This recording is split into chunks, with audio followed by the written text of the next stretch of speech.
The test now, not just for Mr. Maliki, but for all the leadership in Iraq is, are they able to set aside their suspicions, their sectarian preferences for the good of the whole?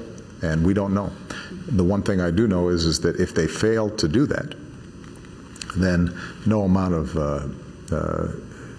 military action by the United States can hold that country together. That was the president on Morning Joe this morning, saying, of course, the obvious, that the U.S. alone cannot solve the problems in Iraq. And Republican Senator Rand Paul said essentially the same thing yesterday on Meet the Press. I look at it on a personal basis. I ask, do I want to send one of my sons or your son to fight to regain Mosul? And I think, well, yeah, these are nasty terrorists. Shouldn't we want to kill them? But I think, who should want to stop them more? Maybe the people who live there. Should not the Shiites, the Maliki government, should they not stand up? And if they're ripping their uniforms off and fleeing, if they don't think Mosul's worth saving, how am I going to convince my son or your son to die for Mosul? The Paul family has always been out of sync with Republicans on the Iraq war. You will remember that Rand Paul's father, Ron Paul, was a vocal opponent of the war when he was running for president. He was actually one of the 7 lawmakers who voted against it. But when he was running for president, he actually introduced anti-war rhetoric into the Republican presidential debate forums. There was no al-Qaeda in Iraq, and they had nuclear weapons, and we had to go in. I'm sure you supported that war as well. Yes. Okay. It's time we quit this. It's time. It's trillions of dollars we're spending on these wars. My point is if another country does to us what we do others, we're not going to like it very much. So I would say that maybe we ought to consider a golden rule in foreign policy. Don't do to other nations what we don't want to have them do to us. Dick Cheney seems to believe now that there is a statute of limitations on public quotations about going to war. But if we spend our time debating what happened 11 or 12 years ago, we're going to miss the threat that is growing and that we do face. Rand Paul, with all due respect, is basically an isolationist. He doesn't believe we ought to be involved in that part of the world. I think it's absolutely essential. Joining me now is Steve Schmidt, MSNBC political analyst and a Republican strategist. Steve, it's kind of fascinating to see this Paul splinter in the Republican Party over this kind of issue.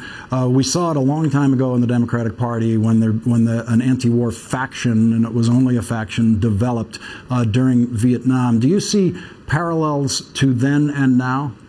I do. First, Lawrence, it's really great to see you back, and thank you for sharing that extraordinary opening with everybody watching tonight. It was really incredible. Thanks, Steve. Look, I think we throw this term around, isolationist, and that has a very specific meaning. In the Republican Party, the last time we had a big debate on this between the internationalist wing and the isolationist wing of the party was in 1952 between Eisenhower and Taft. But if you look at Eisenhower as the quintessential Republican internationalist, it's important to remember Eisenhower chose not to intervene militarily in Hungary in '56, chose not to intervene militarily in the Suez crisis, had a great deal of restraint and a lot of circumspection about the use of American boots on the ground. So what is it that we are defining as isolationism? Is it the unwillingness to send in a large American land army to Baghdad, to Iraq for the 3rd time in 20 years?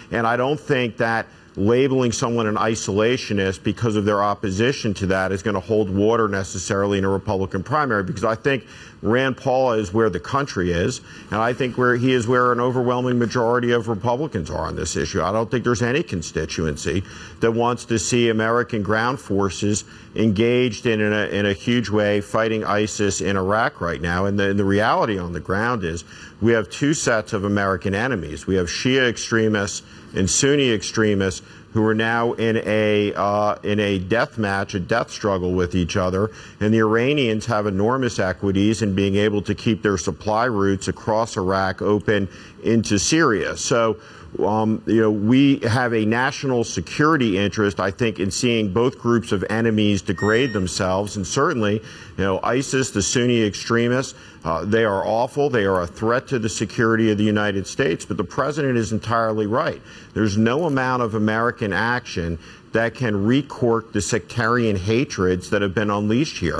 Shia and Sunni have been fighting an intractable war against each other for the better part of 700 years.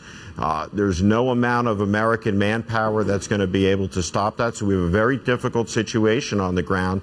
And we have a prejudice of news coverage in the country, Lawrence, where we think that everything that happens in the world is derivative of something the United States does or does not do. And in fact, culture and religion are powerful forces, and we see it all playing out as these lines drawn after World War I now are beginning to unravel in this country, effectively partitions in the way that Joe Biden suggested it should almost a decade ago.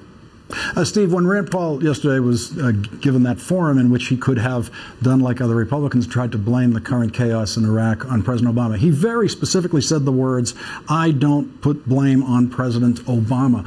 It's kind of extraordinary to hear that, although when you understand the Paul family's consistency on this position, that's all we're seeing here is someone being consistent. And I do think that there are some big differences between the father and the son's views on foreign policy. But for sure, the person to blame here overwhelmingly is Prime Minister Maliki. We were hoping that Iraq would produce a George Washington. What we got was a Shia sectarian politician who has uncorked all of this. And it's a great tragedy unfolding. Steve Schmidt, thank you very much for joining us tonight. Great Steve. to see you again, Lawrence. Thanks.